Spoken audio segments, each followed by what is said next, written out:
At 2:13 in the morning, my phone buzzed against the nightstand. I wasn't asleep. I'd been lying there, staring at the ceiling, letting my mind spiral through client emails and unfinished reports. The screen lit up, and a text popped into view, casually dropped into my life like a rock through glass. Used your card for emergency flights. First class? LA buyer meeting? We'll pay you back. That was the message, sent with no punctuation, no explanation, as if the words themselves were harmless. I sat up, not panicked exactly, but alert in a way I hadn't felt all day. Opening my banking app was like peeling back skin. The charge stood right there. $5,219.84. I clicked into the details. Flight to LAX, Ritz-Carlton, 2 dinners labeled fine dining, 1 retail line from Balenciaga. I blinked, but the numbers didn't change. They just glared back at me. The thing is, I hadn't loaned her anything. No conversation, no heads up, no emergency phone call, just a late-night swipe and the assumption that I'd smile and eat the cost. That's when I knew. This wasn't just bad judgment, it was entitlement. And it wasn't the first time. I put the phone down and stared at the wall, suddenly wide awake in more ways than one. My name is Sarah Nolan. I work as a freelance brand strategist and private investor, mostly under the radar. I live in a small apartment, drive a 10-year-old car, and most people assume I'm just scraping by, which is exactly how I like it. The message that woke me up came from Mara. She's my younger sister, ambitious, magnetic, always chasing something bigger and usually getting it. 3 years ago, she wanted to open a luxury boutique in West Hollywood, designer labels, custom fittings, curated pieces from emerging names in fashion. Her vision was bold, perhaps even brilliant, but she had only about $35,000 saved. The startup budget required at least $200,000 to cover the first year: retail lease, build-out, inventory, marketing, and staff. Banks said no. Her credit was mediocre, and her pitch, though passionate, was high risk. That's when I made her an offer. I created a holding company called Nolan West Ventures and presented myself through a law firm as a silent investor. I contributed $165,000 in capital in exchange for 51% equity, with a clause that required my approval for all personal expenses exceeding $500. Mara would retain full operational control. On paper, we were just business partners. She never knew the investor was me. That was intentional. I didn't want our personal baggage interfering with the venture. I thought the distance would help her stand on her own, and maybe, for a while, it did. However, the foundation was always fragile, and some cracks were already beginning to appear. The first expense that raised a flag showed up in the Q2 expense report, neatly categorized under research and development. It was a 5-day trip to New York, supposedly to meet with stylists and attend a fashion conference. The total cost? Just over $7,800, including a suite at the Plaza, spa treatments, and dinners at restaurants with no listed business guests. I let it go. Told myself maybe she was trying to elevate the brand's image or network in ways I couldn't see from a distance. But when a second trip appeared just 6 weeks later, this time to Paris for a so-called trend scouting mission, I couldn't ignore it. That one rang up at $11,200, and most of the charges looked personal. Boutique wine bars, designer boutiques, and even a private hairstyling session that costs $900. I reviewed the partnership agreement. The rules were clear. Any non-essential business expense over $500 requires prior approval. I hadn't received a single heads up. I emailed my attorney, who then sent Mara a formal notice reminding her of the terms. 2 days later, Mara sent a breezy apology, saying she'd misunderstood the clause and promising to be more careful. The next month, she expensed a $2,300 client dinner at a rooftop bar in Malibu, with no receipt, no attendees. Just a note: potential partnership lead. That was when the shift happened in my head. I stopped seeing these as isolated mistakes. I started seeing a pattern. This wasn't just sloppy bookkeeping. It was a mindset, a belief that she could blur lines, bend rules, and I'd stay silent. The truth was, I had been silent, too silent. But I was watching now, and every new charge felt a little more personal than the last. It was the kind of message you don't expect from someone who owes you money. No apology, no hesitation, just a casual heads up that she'd charged over $5,000 to my personal card for what she called a last-minute business emergency. I stared at the transaction list. LAX to Paris, first class, 3 nights at the Ritz, Michelin-starred restaurants, spa treatments, and $2,000 in retail labeled as client gifts.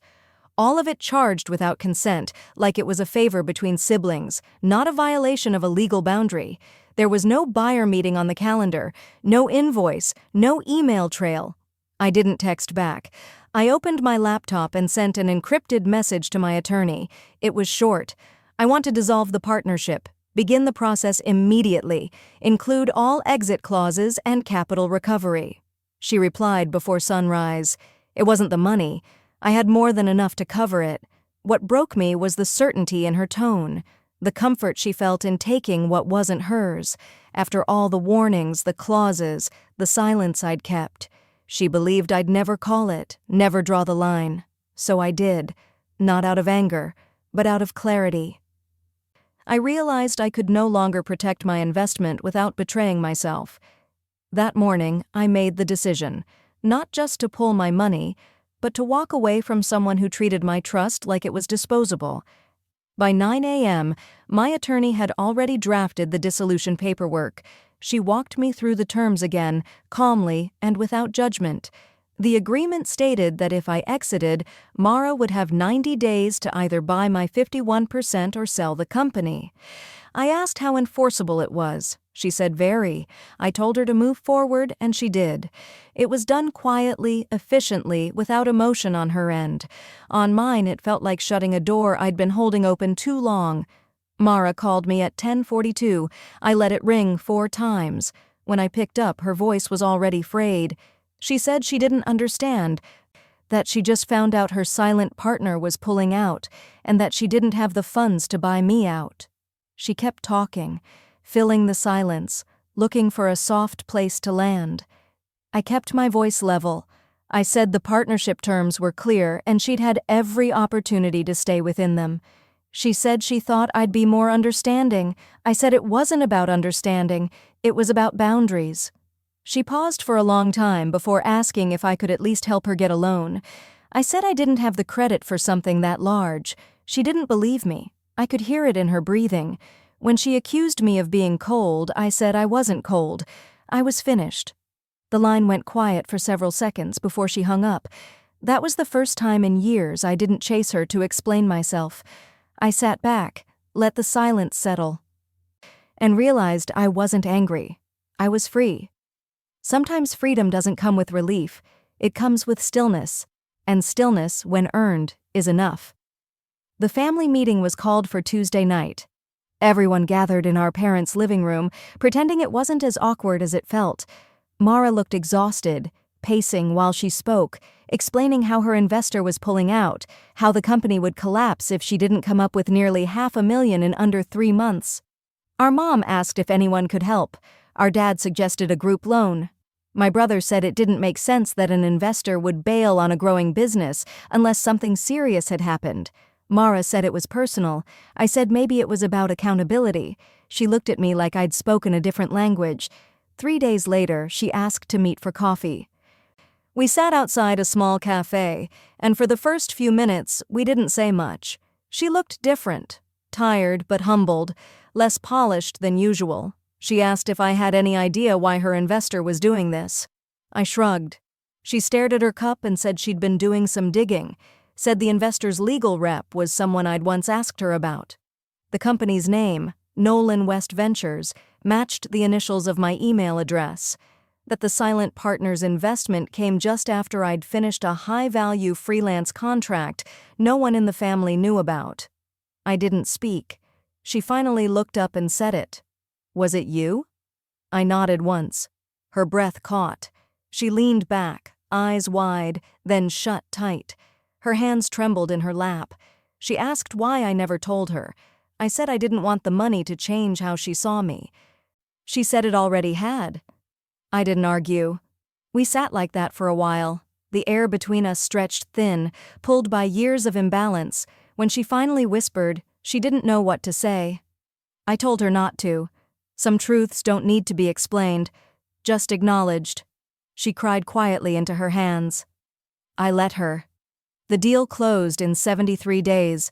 Mara found a private lender, leveraged one of her boutique locations, and negotiated a partial buyout. My attorney accepted $440,000 to expedite the exit, slightly under market value but enough to move forward without more conflict. After that, we didn't speak for a while. She stopped coming to family dinners. I didn't reach out. There was no hostility, just distance. A quiet space where something used to be. Then one morning, about 3 months later, she sent a text. Said the boutique was steady, said she'd hired an accountant, said she understood now why it all had to happen. We met again over coffee. This time her voice was softer. No blame, no defense. She told me she'd started therapy, that she'd realized how much of her ambition was tied to proving people wrong, especially me. She said she was tired of chasing validation. I listened, not as an investor or a sister owed something, just as someone who'd seen the worst of her and was still willing to sit across the table. I didn't say much, but I told her I was glad that she was building something real, and this time, on her own terms. Growth takes time. Sometimes it takes everything falling apart, not out of cruelty but out of necessity. Some people don't see themselves clearly until there's no one left to fix the mirror for them. She was beginning to see herself, not as a victim or a star, just a human being trying to do better. And that was enough. This wasn't just a story about money, it was about trust, about the quiet line between generosity and self-erasure. Sometimes the hardest thing to do isn't to give. It's to stop giving when the cost is yourself. We don't talk enough about boundaries. Not the loud kind, the quiet ones. The kind that says, I care about you, but I won't let you use me. That's not selfish. That's survival, especially when the person asking is someone you love, someone who once made you feel small just for being different. So I want to ask you something. Where are your lines? Who has stepped over them lately without even noticing? And have you ever let it happen just to keep the peace, just to feel needed, just to not be the one who makes it awkward? You're allowed to hold your ground. You're allowed to protect your energy, your time, your money, your peace. Not everything that looks like love is actually love. Sometimes it's an obligation. Sometimes it's manipulation wrapped in familiarity. Real strength isn't loud. It doesn't scream to be seen. It sits quietly in the background, waiting for you to choose yourself. And when you finally do, it doesn't ask for applause. It just stays. You don't have to explain your boundaries, you just have to mean them. And if someone can't respect that, they're not losing you. They're losing the privilege of access. There's a difference. And you deserve to know it. What you just heard wasn't a cautionary tale about lending money or trusting the wrong person. It was about something deeper. About reclaiming your voice in relationships that quietly ask you to disappear.